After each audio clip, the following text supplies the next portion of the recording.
Mark Hamill just confirmed that he will be a Force ghost in Star Wars Episode 9. We've got to break that down. Plus, Lucasfilm recently hired what appears to be their Kevin Feige. But the person hired has a serious lack of experience. Should fans be pressing the panic button? We're breaking it down now.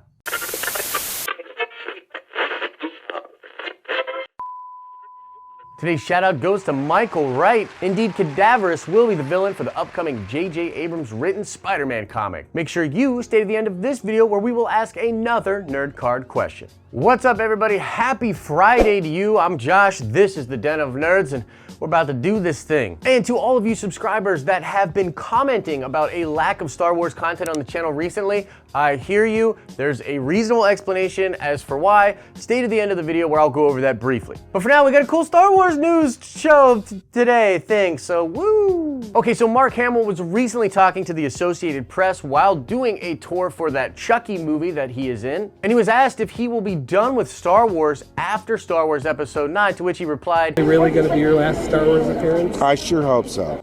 And here we go. He went on to say this: "I had closure in the last movie. The fact that I'm involved in any capacity is only because of that peculiar aspect of the Star Wars mythology, where if you're a Jedi, you get to come back, make a curtain call as a Force ghost." So Mark, even though he's talking sort of tongue-in-cheek, does seem to be confirming that he'll be back as a Force ghost in Star Wars Episode 9. Now, there were a whole group of fans on the internet that thought maybe Luke Skywalker could come back to life, or perhaps he had not actually died in The Last Jedi, and this news seems to squash all of that. And to be honest with you guys, I always thought that was like a dream, man. I always thought that was like a distant dream. I mean, could they technically do it? Sure, but they wouldn't, and he died, but of course he's coming back as a Force ghost, as is tradition, as he points out with his comment. Now, considering what we hear Luke Skywalker say in the very first trailer for Rise of the Skywalker, it's probably a safe bet that Luke returns as a Force ghost to impart some wisdom on the characters of Rey, maybe even the character of Ben Solo. Now, it probably would have made a certain sections of fans incredibly happy if Luke Skywalker was the Skywalker to rise that the title hints at, and he would come back to life and defeat Palpatine himself in an epic space saber lightning combat thing. But as I've often said, if Luke were to do even anything close to that, it steals the thunder of Rey, it steals the thunder of Ben Solo, it steals the thunder of the newer cast. I know many of you out there are like, who f***ing cares? I hate the new cast. I want Luke. And to you, I would say, like, all right, I get you, but let's be reasonable.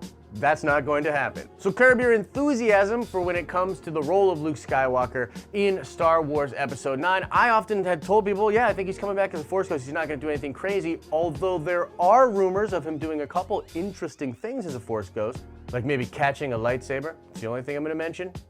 Look for it in the movie. But yeah, I think this is just another example of Mark Hamill just being Mark Hamill, saying what's on his mind, and I don't think there's any reason to doubt him here. He's probably speaking accurately. Luke's gonna come back as a Force ghost, not gonna have a huge role in Star Wars Episode 9. Now, as a small addition to this story, I wanted to talk about why I think Mark Hamill said, "Oh God, I hope so," when asked if he was done with Star Wars. I think it's because of you. That's right. You, Star Wars fan, and of course I'm not talking to everybody that's watching this video, but there's a whole group of people on the internet that anytime Mark Hamill opens his mouth, they literally attack the guy and say stuff like, oh, I wish Mark Hamill would just shut up. Oh, these things that Mark Hamill says just stir the pot of the fan base. Oh, Mark Hamill this, Mark Hamill that. And they treat him with vitriol for simply speaking his mind. Star Wars fans are passionate. I totally get that. But you're talking about a dude who has rode with this brand for 40 plus years. And now, because he has some disagreements with how Disney treated his character and what's going on currently with the saga, he voices those opinions and people freak out because he's sort of igniting these, I don't know, conflicts within the fandom. It's also recently been reported by a few outlets that John Boyega has been actually doing some things on Twitter that indicate his displeasure with how his character has been treated, particularly in The Last Jedi, and there have been hints that when this trilogy is over, he will be speaking more of his mind about what happened with The Last Jedi specifically. So the story here is that Mark Hamill confirms he will be a Force ghost. And as a small addition, I just wanted to say that I think it's ridiculous that fans attack Mark Hamill and get frustrated with him anytime he speaks his mind. He's human, dude. He's Luke Skywalker. He's allowed to speak his mind. Okay, next story. This is all about the senior vice president of Lucasfilm Star Wars live action entertainment. And I'm sure this topic won't cause any controversy either. Okay, so this was announced a couple of days ago. Lucasfilm created a new position within the company, and it's quite frankly very Kevin Feige-esque. The new position will see a person overseeing the development and the production of all Star Wars live action entertainment. This includes stuff for the movies and the silver screens and the stuff that's digital direct or on the Disney Plus streaming platform. Now, the person appointed in this new position is Michelle Rejwan. Rejwan's a relatively unknown name to many Star Wars fans, which isn't in itself a problem, but many fans have pointed out that Michelle has a lack of experience, or at least what you would consider to be a lack of experience for a position such as this. Her only official producer credit is on The Rise of Skywalker, which is a film that's of course being developed right now. Now, Michelle Rejwan has worked in the film industry for a long time. She has been an associate producer on several films. She's been co-producer with J.J. Abrams on The Force Awakens. Now, John Campea essentially broke this story, or was very close to breaking this story. It was a big deal when he covered it. Him and Robert Myer Burnett had a pretty healthy debate about this issue on the John Campea show. Now, I've watched that, and I'm sure if you're really interested in this topic, you've watched that too. And if you haven't, I suggest you go check it out. It's actually a really good sort of debate with John Campea sort of encapsulating some of my hair trigger reaction thoughts, and Robert Myer Burnett being sort of a voice of reason, talking about how Hollywood works, because he of course worked as a producer in a lot of different movies. So it's a really interesting debate. The one thing I will say about that debate that I think was sort of incorrect, and this is a point that Robert Myer Burnett brings up, is Robert Myer Burnett sort of equates all of the years that Michelle Rejwan spent under J.J. Abrams as his assistant as sort of film experience, but that's actually pretty inaccurate. As I did more research on this topic, there's an interview where Michelle Rejwan literally talks about how 3 years into being the assistant for J.J. Abrams, while working on Super 8, she started to become more involved in the filmmaking process. Now, the way she describes this, and it's again,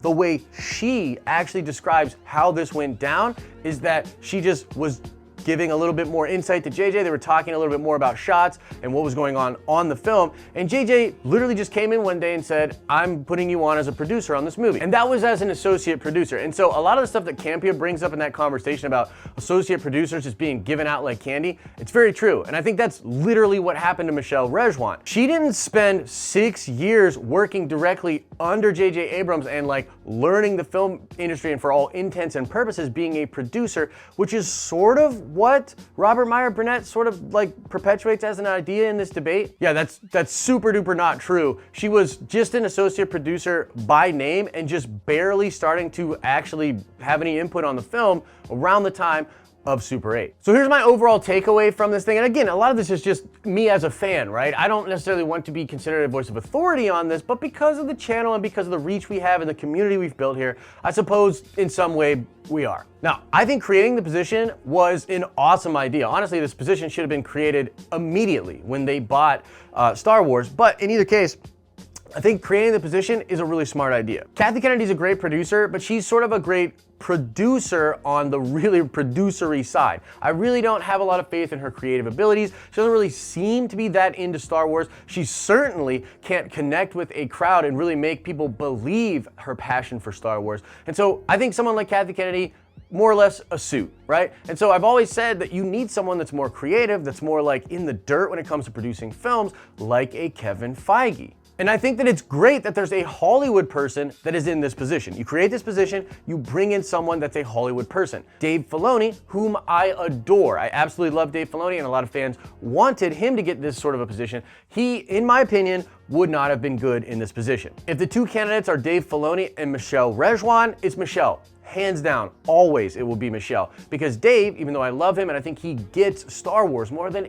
anyone at Lucasfilm, he's not a Hollywood guy. He's not a producer. He doesn't understand live action and all the moving pieces of producing a live action anything. The number two thing I want to bring up here is that it is literally impossible for us to know whether or not she deserved this position. And it's majorly an irrelevant point, but I'll elaborate on what I mean. On the surface level, does it appear as though she was bumped into the position without really putting in the time and doing all the things you would think someone in that position would do? Sure, I guess on paper you could make that argument. But as Robert Myer Burnett points out in that sort of debate he had with John Campea, the film industry doesn't work like that, and she has been in movie making for a long, long time. She knows how that works, and of course, working under JJ, huge feather in her cap. So because we're not there and we don't know exactly what she's done on all of these movies, we can't make that call. Kathy's been there, Kathy made the call and hired her. So again, we just simply can't know if she deserved it or not. And the reason I think it's irrelevant is because when someone gets in a position like this,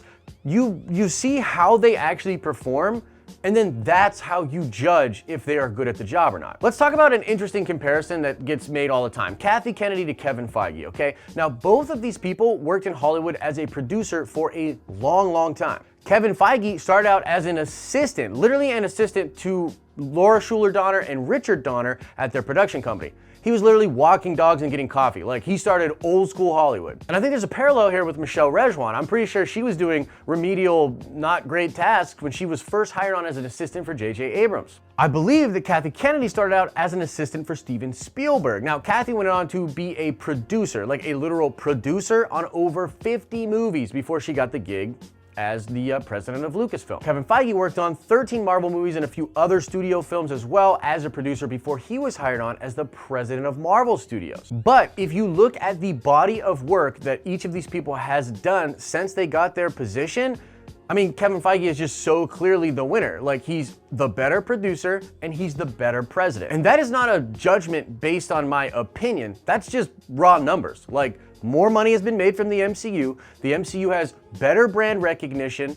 It's just better. And so when it comes to Michelle Rejwan, we just gotta let her take a crack at this thing, man. I mean, look, maybe in 10 years, we're gonna be like, holy crap, Michelle Rejwan's the best thing that ever happened to Star Wars. This past 10 years of live action has been absolutely incredible. Or perhaps in 10 years, we'll say, yeah, Michelle Rejwan, terrible choice, definitely shouldn't have got that job. Look at Star Wars now. But I also want to add that I think it's completely fair to be skeptical, especially when we consider where the Star Wars brand is at right now. And I'm a huge Star Wars fan, but the brand is not in a good place right now. Things are shaky. A lot is hanging on Star Wars Episode 9. Star Wars Episode 9, big moment for Star Wars as a brand moving forward. I mean, I've got a lot of high hopes, but that's the reality of where it is. And so if you are a person not happy with Star Wars right now and you see this move, of course you're going to be skeptical about it. Of course you would think this might not be the best idea.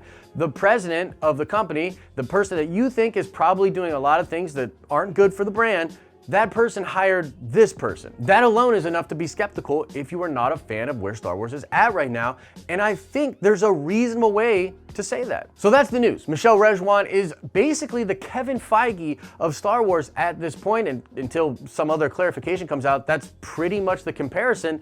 And the news, as far as fans are concerned, is whether or not she deserves this position and how she will perform in it. Let me know your thoughts on this whole situation in the comments section below. Now lastly, let me say a few words about Star Wars content on this channel, and just this channel in general, I guess, because I saw a lot of people commenting, hey, change the name to the Den of Marvel. All you do is cover Marvel stuff. The first thing I'll say is all of that is coming and more. I put an open letter out on the community tab here on YouTube, and I put it out on our social media, okay? I believe this was last week. Go check it out if you haven't read it. I'm moving and I'm going full-time as a content creator. My full-time job officially is going to be making content for this channel, making content for the gaming channel, starting up the anime channel. I'm all in on the Den of Nerds, guys. And a big part of that will be expanding the content, talking about Star Wars, talking about video games, talking about DC, talking about a myriad of awesome nerdy things. But you have to understand that our success on YouTube is intricately tied to how the success of this company goes from here. We have added on average 7,000 new subscribers each month for the past 5 months. And I know the analytics on that. Most of those subscribers are coming from Marvel videos. And therefore, when I put out Marvel stuff now, these people, these new people, watch a lot of this Marvel stuff, and it helps the videos do much better. Honestly, it's a weird YouTube thing. It's an algorithm thing. I wish it were not the case, but for now, I have to do the majority of the news shows as Marvel videos. So bear with me for now. There's a really fun Star Wars video happening this Sunday, which I think you'll dig. And that's pretty much all I can say for now, guys. If you love nerdy stuff, you're gonna love this channel and all the content that we have coming out. And for now, is it a little heavy on Marvel? Absolutely. That's just more of a YouTube thing. Now let's check the nerd card. Before we get out of here, I want to know the name of the protagonist for the upcoming Star Wars game, Jedi Fallen Order. What's the name of that young protagonist in that game? Answer that question in the comments section below. Side note, doing a breakdown of that game on the gaming channel this Star Wars Sunday. As I always say, I hope you're having an awesome and a nerdy day, and I'll see you in the next video.